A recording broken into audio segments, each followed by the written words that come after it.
Welcome to Kykar Wins Fury. Hope you're excited. As far as our opening hand goes, I've kept on it, but I didn't realize I hit the record button. So let's go ahead and lead off with Sea of Clouds. And then anything else, we're going to go and pass turn over to our opponent. And this is a special game. We're playing against the Boogeyman. So the Boogeyman is a... I think I'll just actually let's cover the commanders, then we'll talk about the boogeyman here in a second. So we're playing Kykar, Wins Fury, flying. Whenever you cast a non-creature spell, create a 1/1 white spirit creature token with flying. Then for an activated ability, sacrifice a spirit, add red mana to your mana pool. And then let's see what, yeah, we'll go and leave delay. And actually, Warm Power Stone is a wonderful draw. So let's go for Mountain. And then anything else, pass turn to our opponent. So playing against Ghave, Guru of Spores. Ghave enters the battlefield with 5/+1 counters on it. Then for a 1-mana activation, remove a +1 counter from a creature that you control. Lotus Cobra. Yeah, we need to delay that. I was hoping to hold on to delay for something a little bit better, but Lotus Cobra is very, very good with a fetch land. That is not really what we're wanting to see. They can still get down Birds of Paradise. At least we're going to have something to kind of show for the turn. But yeah, if they lead off with a fetch lane with Lotus Cobra, that is it's not too good. That's a lot of mana they can generate very, very quickly. Now we will be able to have Glacial. Actually, not yet. We can have Sulphur Falls come into play. Since we are looking at delay being in the graveyard, let's just go ahead and go for Worn Power Stone. Yeah, I think that sounds pretty good. So let's go Worn Power Stone. That'll really open us up on mana, even though we're kind of taking a turn off.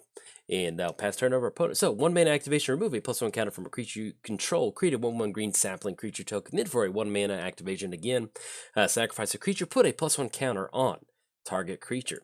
We did cover both commanders. Give a quick shout out to our sponsors, MTGOTraders. If you're going to build your very own Kykar deck or you're going to be on Kykar's Spirit Squad, they're hosting some tryouts. So if you want to try out for the Spirit Squad, be sure to head over to MTGOTraders.com. We're looking for all sorts of people to join the Spirit Squad. And also, shout out to InkGaming.com. You can see that pop up right there. And last but not least, I started a Patreon. So there we go. Let's have some fun. And I want to get this turn going. So that's why we're not running into the normal spiel of everything that's going on. Now, at this point, yeah, we want to get some stuff moving. Our opponent doesn't have anything too crazy. If we got 3 cards in the hand, I kind of like going for Kykar. You know, if they've got spot removal, they've got it. We could get into the spots where we're trying to leave up, you know, Snapcaster, delay mana to protect Kykar, but that's pretty far away. So Kykar is one of these commanders that you really want to kind of force the issue as soon as it comes down. So if they've got spot removal, they've got it. If not, then we're going to be very slowly building up a nice board state to kind of compete with Ghave. Now, the only thing that we do need to watch out for against Ghave is it's pretty much just kind of like, oops, I just went infinite. There's a lot of ways that you can go infinite with Ghave, and having played against the Boogeyman in the past before, if you haven't seen any of the videos with the Boogeyman is very much my Boogeyman on Magic Online. He or she is, they play some really competitive decks, so I was trying to figure out what I wanted to play, and I saw the Boogeyman had an open game, so I was like, let me grab Kykar, because I feel that Kykar is one of my more competitive builds, if you want to call it that, because there's just a lot of answers for things, and it's kind of a spell slinger deck, and it's just really nice to get a bunch of 2-for-1s, and so it's kind of the name of the game with this particular deck. But yeah, with the Boogeyman, he or she has a pretty solid Get Rog deck, and I probably venture to say that my win percentage against the Boogeyman's probably around like 10%, if I've ever won. So if we can get a win today, if you're keeping score at home, that would be a very, very good feeling. So opponent's going to go for Teysa Karlov, enters the battlefield. Yeah, that's okay. You know, we're pretty much expecting some sort of spot removal. Now we're in this point now to where we can actually just leave up Snapcaster, delay, and we can actually end up going for Impulse too at some point. So that's going to be 1, 2, 3, 4, 5, 6. Yeah, that's going to be 7 mana. I think we're just going to kind of just tap the brakes on this one. Now, we can go Glacial Fortress. That will come into play on tap because we do have a plane. So, you know what? Let's just go and do that. We're going to have Glacial Fortress into the battlefield just in case we run into, like, Brainstorm or something like that. We'll hold on to this, the fetch land. And do we want to push in for 3? Is that something that we want to do? That's going to put them down to 27. Yeah, I think we do. Oh, bummer. All right, we'll do it next turn. Sorry about that. I was getting ready to click OK, and then in my head, I just clicked the proceed button. So we're going to leave up Snapcaster on delay. We're also going to leave up Impulse. That's going to allow us to just dig a little bit deeper into our library. And we'll see what they're tapping out for right now. But between Impulse and then having at least an answer for something, I feel pretty good about that. So, but yeah, long story short, the boogeyman, he is my boogeyman. And so hopefully we can get a win today. Now, as far as Kykar goes, if you haven't seen this deck before, let's say that you're new to the channel because of the Commander 19 decks that I've put out. Kykar, this particular deck is just 100% Spell Slinger. You know, we want to get Kykar down. We want to go for Disenchant, Impulse, you know, things that we would normally be trying to do in the game. The fact that we get an extra token that tags along, the fact that we can sacrifice that token to add red mana to your mana pool. There's nothing that is too crazy in this particular build as far as, you know, going infinite by sacking a bunch of tokens and generating an infinite amount of mana. We could go for Lotus Cobra, but at this point right now, I think this is okay. So we'll go and let that come down. So we'll see if they end up casting for the turn. But yeah, you know, just being able to just kind of have basic answers for, ooh, Guy's Cradle. Okay, so now that is that's a pretty good chunk of mana right there. 1, 2, 3, 4, 5, 6, and then with the Guy's Cradle, you can remove some counters. Yeah, that's gonna be need to find an answer for that. We do have some land destruction in here. We have Ghost Quarter. Pretty sure we've got Ghost Quarter. No, actually, no Ghost Quarter. We have Wasteland and we have a Field of Ruin, and so that'll be one way that we can deal with Guy's Cradle. So we'll kind of see what this Impulse has in store for us. And let's go ahead and just always yield to this Ghave trigger. That way, they can just kind of cycle through some of these sapling tokens. Look at that, just 8 mana. It's a pretty good chunk. But yeah, you know, one of the best things in 1 versus 1 Commander, just being able to just kind of just go for an Impulse and get an extra token. It just feels really good. Let's go and always yield to that. There we go. And I don't think they're infinite. Yeah, this is one of those, I don't really play against Ghave a lot, and I don't play Ghave. And so there's always just sometimes where I'm like, maybe it's infinite. But we'll see. But yeah, you know, one of my favorite things about Jeskai is you can build a really good Spellslinger Jeskai deck. And so whenever they finally released Kykar, not finally, but whenever they spoiled Kykar or released it, I was like, oh, but yes, this is perfect. Because at that point, I only had... So they don't have a sack outlet right now. Do we have a Snapcaster Marin on that? Snapcaster Delay. Yeah, oh, and actually they do. They've got Westfell Abbey, so I think this will be a pretty good line of play. So let's do this. So we're going to go for, let's add 2 mana for Worn Power Stone. Let's flash in Snapcaster. We're going to target that Delay out of the graveyard on Marin. And yeah, we might as well. We've already cast it. Let's say we could go for Impulse, but let's go and go Delay. That's going to be 1 colorless mana. We're going to get an extra token on the battlefield, and we'll see what else they're going to use with the last bit of that mana, and we'll at least kind of dig a little bit deeper with Impulse. But with Marin on the battlefield and an open Westfell Abbey, doesn't sound that much fun for us. And actually, our opponent just said this is one of their new decks, so they said they're actually doing a little bit of testing, so we'll see how this kind of plays out. Okay, so we're going to see a Westfell Abbey activation. That's going to be a Flying Lifelink, Indestructible, and Haste. Now, one of the good things is that we at least do have Spirit tokens to block that. Lifelink's not going to be a lot of fun to kind of fight over for the rest of the game, but thankfully this does not have Trample. So let's go and dig a little bit deeper with Impulse. Maybe we get lucky and hit one of our 1 mana white removal spells. And so if we're going to hopefully go for that, we need to make sure we leave up a plane. So let's go for this Impulse. We're going to look at the top 4 cards of our library and get an extra Spirit token on the battlefield. And that's going to be Talrand, Narset's Reversal. Probably not going to see a lot of instant or sorceries from our opponent, so I guess at this point we might as well just kind of double up on token enablers with Talrand. I think, yeah, that's probably one of the best things that we can do. So let's go and grab Talrand. Let's put those on the bottom in any order. So we're going to let Mr. Prince come across the Church of Athreos superstar right there. Let's go and go for a Spirit token block on Prince. And actually what we can do is once we declare the Spirit token a blocker, we can actually sacrifice the Spirit to add red mana to their mana pool. And so it's not going to deal that damage, and we get to kind of dodge that lifelink damage. So there we go. Look at that. There we go. Stay at 26 and 25. So that's a pretty nice little interaction to kind of negate the Profane Prince. That's a pretty cool way. And so next turn, depending on what we draw into, definitely probably going to go for Talrand. And then, ooh, now that is something that really allows us to go for some pressure. So I think that sounds good. So let's make the lane drop for the turn. Let's go Marsh Flats. That's going to be 1, 2, 3, 4, 5, 6, 7, 8. So yeah, we definitely have enough mana for that. So let's get Mr. Talrand down. It's going to be 1, 2. And then let's go for Shared Animosity. Now, what we can do, they've got 1 card left in the hand. Yeah, I feel like we should do this. I was thinking we could hold on to Shared Animosity, but I think we'll leave it like that. So we're going to get extra token from that Spirit token. And then anything else? No. We will finally end up swinging with Kykar, even though we missed it last turn. So let's go and swing it with Kykar. And I guess we'll just go and swing it with the Spirit Token. Yeah, that'll be good. All right, so we're going to swing with the Kykar and a Spirit Token. That's going to get, yeah, there's no bonuses from that Shared Animosity. But once we get these Spirit Tokens going, that'll really allow us to really stack that Shared Animosity effect. So we're going to knock our opponent down to 22, and then anything else past the turn. So we do have Disenchant online.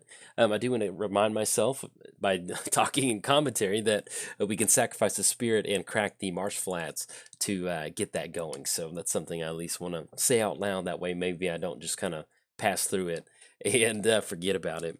But yeah, you don't really see. Oh, that's what I was talking about with Jeskai. So one of the only Jeskai decks that I actually had on my channel for a long time was Namad. It was kind of my 4th of July deck, which was fun, but there just really wasn't that many Spellslinger Jeskai commanders out there. And Jeskai is such a cool color for that effect. So whenever they released it, I was really excited about that. And if you haven't built Kykar, you can build Kykar super cheap. I mean, you just, the mana base, toss together whatever sort of mana base you may have. And the fact that you can just toss in any Jeskai good stuff and end up with a really nice board state and then just take advantage of something like Shared Animosity, that is a very, very good feeling. Now, our opponent's going to be swinging for 9. I think at this point, I think we might just end up leaving these Spirit Tokens. And now we're going to take 9. That's going to be some life gain, but we kind of want to make sure we keep these Spirit Tokens up. That way we can hopefully try to stack some of these Shared Animosity triggers. So I'm just going to put them back up to 31. We go down to 16. Because one of the main things that we do want to do is try to go for like a, not necessarily an alpha swing like you would with the mono green deck, but there's times to where, we have a bunch of Spirit Downs, we get the Shared Animosity trigger going, kind of like the Locust God, and it's really hard to deal with. All right, so opponent's going to go for Swords to Plowshares on Talrand. You know what, I think we're going to be okay with that. So let's go and crack Marsh Flats. We'll grab ourselves another blue source because we do need blue. Let's go and grab Hollowed Fountain. We'll have that come into play tap, not going to pay 2. And then gain a little bit of life, put us up to 17, and then hopefully we run into card draw. That would be really, really nice. Let's see. Ooh, Saheeli. Okay, and then one of the good things about Saheeli is that we can actually have Saheeli enter the battlefield that's going to trigger Kykar, and that'll really work with Disenchant. And we also get into a point to where with Disenchant, we can just pop Worn Power Stone. That's kind of a little bit of a random play, but it's something we need to keep in mind if we're going to try to go for a little bit of an alpha swing, or at least get an extra blocker on the battlefield. So we do have the -2 ability. Yeah, I think if we're going to do that, yeah, might as well just go for the -2. So we're going to choose Worn Power Stone. We're going to have it become a copy of the Spirit Token. That way we can get in a little bit extra damage. We kind of want to be aggressive on this. I kind of like this. So let's go and push in. And that still leaves us open on Disenchant Mana. So let's go and swing in with the entire crew. Hold back Snapcaster Mage. We're going to get those Shared Animosity triggers. It's going to always yield to those triggers. That's going to be 3, 6, 9, and that's actually going to be 12 coming across. So there we go. I'm glad we kind of held off on that Spirit Token. Puts them down to 19. And then anything else? No, we're going to go and pass turn over to our opponent. So that Spirit Token is going to turn back into a Worn Power Stone. Then we'll be able to go for Disenchant on that. And then kind of reset the board state. So we've made it this far. Turn 7 against the Boogeyman. So I feel pretty good about that. But now that I've kind of yacked about Kykar for a little bit, I'll kind of talk about some non-magic stuff. If you don't know, I have a baby on the way. It's going to be a little girl. She's due at the end of November, and so I'm super excited about that. Can't wait to welcome a new little kid into the world. It's gonna be my first baby, and so, or at least my wife and I's, it's gonna be our first baby. And I've been working on the nursery, and I think that's what made me sick. If you heard in some of my other videos, I had some chest congestion. I've been remodeling our nursery, what's going to be the nursery, and in that room there used to be like and forgive me if I've talked about this in another video. I recorded for like 3 hours on Sunday, and some of the videos don't always make the cut. So if you've heard this story, like, I can't remember sometimes. And so I at least just want to let you know that. All right, so let's see. We've got, I think we've got the entire crew swinging in at Saheeli. Let's just double check this. So it's going to be Prince coming across at Saheeli. That's going to be Ghave swinging at Saheeli, Teysa Saheeli, and sapling. Okay, so that's definitely going to get rid of it. I guess the only thing is if we want to declare a blocker, I think that might sound pretty good. Yeah, let's do that. So let's go disenchant on Worn Power Stone because we still want to keep that up. So that's going to be 1, 2. That's going to give us an extra servo token. And that's also to give us an extra spirit token. And I think at this point, we'll declare the spirit token a blocker. I don't think any way we make this work. Like, if we go Snapcaster and Ghave, we go servo on that one. Either way, they're still going to have these tokens coming across. So I guess what we'll try to do is just get rid of as much lifelink as possible. So let's go to the blocker step. Let's go for a spirit token on Prince. And that's going to be a servo token on Ghave. Actually, we'll trade with one of the saplings and then Snapcaster. Actually, we can do it like this. I think I kind of like this. So let's back the servo token off. There we go. A servo token on Ghave. And they have to sack a creature to do that. So let's go Snapcaster on Ghave. There we go. All right, so we're going to at least kind of double up on that. Either way, they're going to be able to take care of Saheeli. We still have at least, that's going to be 3. We have 12 points of damage coming across next turn. And, oh, let me sacrifice the spirit. Hopefully this is going to work. I don't think we've gone to the end step because we need to sacrifice this last little spirit token before they get that lifelink damage. Hopefully we didn't miss that. There we go. All right, opponent's tapping down for something that feels a little bit better. Okay, so we're going to sacrifice a creature, put a +1 counter on there. Let's go ahead and make sure we sacrifice this spirit token. There we go. I was getting worried that we weren't going to be able to sacrifice that spirit to stop that life gain. And so, all right, so we're going to make them get rid of a creature. That's going to put an extra counter on Ghave. Yeah, it's okay. We missed out on that red mana. But yeah, long story short, I've been, oh yeah, they have the little intercom system in the nursery. My house was built in the 80s or 70s, I think. And so they used to have an intercom system. Doesn't work anymore. And so, but there were 2 like intercom panels in the nursery. And so once I took those panels off, they don't work anymore. I don't want them on the wall. They kind of had this weird like 70s texture on the wall, like real spongy texture. Just didn't look that good. And so that kind of made me retexture the entire wall. Do we want to put, oh man. Okay, so we swing in, that's going to be 3. It's going to be 3, 6, 9, and we draw to Volcanic Island. Ugh. Did they have enough to kill us on the back end? That's going to be 1, 2, 3, 4, 8. That's going to be 17. And that's going to be just enough if they swing the entire crew in, which they probably will. All right, so let's leave up Kykar. Let's go and swing in with the spirit tokens. Yeah, because that's going to be 3, 6, 9. Basically, it's just going to kind of fog out that Prince attack. Man, this is not a... If we just rip into anything that's just basically not a land, that would have really helped us out. So we swing the entire crew. That's going to be 3, 6, 9, 12. It's going to put them down to 7. Because they can basically sack another crew. Let me make sure I counted that damage right. That's going to be 1, 2, 3, 4. That's going to be 8. That's going to be 17, which is going to be just enough. I guess instead of trying to swing out, they are sitting at 19. We might as well just go and hold back.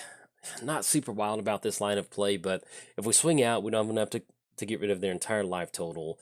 At least this way we can stop that life gain by sacrificing some of the spirits and just making it not good. Oh, opponent's going to go for Enlightened Tutor.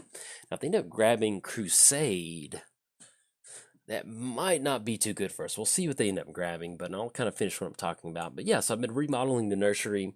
I took the little panels out, and then I kind of put the little section of drywall. When I was cutting that drywall, I don't know if I breathed in some of that or breathing in the joint compound, but anyway, I think that's what made me sick. And so, but I feel better now. I'm still just, I'm at the last part of it where I'm just kind of hacking up little random stuff here and there. But let's get this popped out. Ooh, Moldervine Reclamation. Yeah, that is definitely what you want to see at this point in the game. So it's going to allow them to get a full hand. And so I'll let them do that next turn and we'll kind of talk about it. But yeah, so I've been retexturing the walls. I've never retextured walls before. And so that was kind of interesting to get that going. And so just been working on that. Probably took me like 1 day to put on a base, not 1 day, but at least one big night to put on a base coat, like on a Saturday. And then throughout the week, I've just been slowly putting on little coats here and there. And it's pretty much kind of smoothed out now. And for having done it for the first time, I think it looks pretty decent. So, and actually, for our opponents going to be going for a lot of Ghave activations, I'll just kind of let them just kind of cycle through this turn. And I think, yeah, Merritt's coming off of suspension now. So, Now, one of the things that I did do is we did not make the land drop with Volcanic Island. When we get to this point in the game right now, even though it does not, like if you're keeping score at home, it doesn't look good for us. Just rolling a Volcanic Island out and being like, hey, I have no answers in my hand for whatever you're about to do, definitely kind of clears the way for them to swing in. So, in certain scenarios to where I know this deck kind of tops out at about 4 or 5 converted mana, really just 4 converted mana cost. Don't really need that much. I'd rather hold on to the land to make our opponent think we have some sort of answer in the hand. That way, it may kind of complicate their way they want to swing in. Then if we draw into an X draw spell, just one card draw is probably not going to make the difference. I'd rather at least just have some sort of questioning from our opponent about what's in our hand, or the Aetherize or something like that. They know it's not Cyclonic Rift otherwise because we don't have the mana for it, but at least it kind of keeps them guessing as far as whatever we got. But that's why I didn't make that Volcanic Island land drop. But yeah, the base coat's done. I need to get in there and kind of scrape it down. If you've ever done texturing on a wall before, I'll kind of jump into that while our opponent's getting some good sacrificing going. It's always kind of nice to talk about home improvement. In fact, we'll just go and always yield through that. But yeah, so what I put on the base coat, it looks pretty good. And what I need to do next is we have these little scrapers. They're probably like they're not like a razor blade, but they're just real flat edges that allow you to kind of just apply it to there pretty smoothly. And so now that I've put the coat on there, I kind of need to sand it down. And instead of sanding, you can actually take that same little kind of tool applicator or whatever and just run it along the wall, kind of not super hard where you're gouging that joint compound out, but you can just kind of just get rid of little like specks here and there. That way you kind of smooth it out. And then we just got to paint it next. So I've got the Cruel Celebrant. Okay. Or another creature you dies, target opponent loses 1 life. So basically, with them swinging in with Prince, we can still block that. They still have to at least pay that mana for the activation. Yeah, let's just go and let them go through this. I think they're going to be able to get it finally at this point right now. But maybe that game might have been I think that game might have been different if we would have swung in with Kykar that one time. No, I don't know. They did get life gain. Maybe we could have won that one. Either way, I think we played pretty tight, but lose it once they get down Cruel Celebrant. That's a as an Aristocrats fan, I can certainly appreciate that. But yeah, now that I've got the base coat down, I need to sand it down. We're going to get it taped up and paint it. If you want to know what the nursery colors are, we're going with a very light gray and like a coral color. So that's going to be, if you're wondering what was happening. If you're keeping score at home on the nursery, there you go.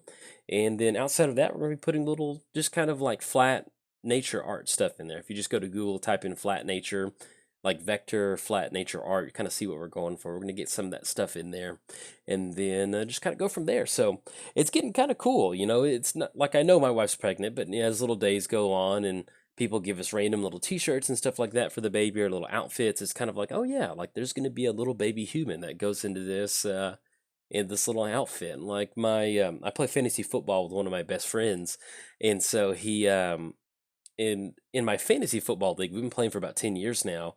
My persona is Al Davis from the Oakland Raiders. And so he got me not Al Davis, but an Oakland Raiders onesie. And so I just thought that was really cool that he got me that. And I can't wait to put it on because it's just so, like with my wife and I, that we're definitely not Oakland Raiders fans. But I don't know, just can't wait to, just little things like that are goofy. I can't wait to dress her up in that. But yeah, once I found out she was a girl, I was super pumped. I've always wanted a little girl, and I've always wanted kids since I was little.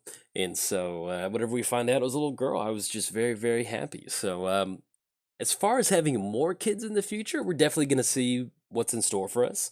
We're going to see how this goes. So far, the pregnancy has been pretty much pain-free, other than just being pregnant and just normal aches and pains that go along with that.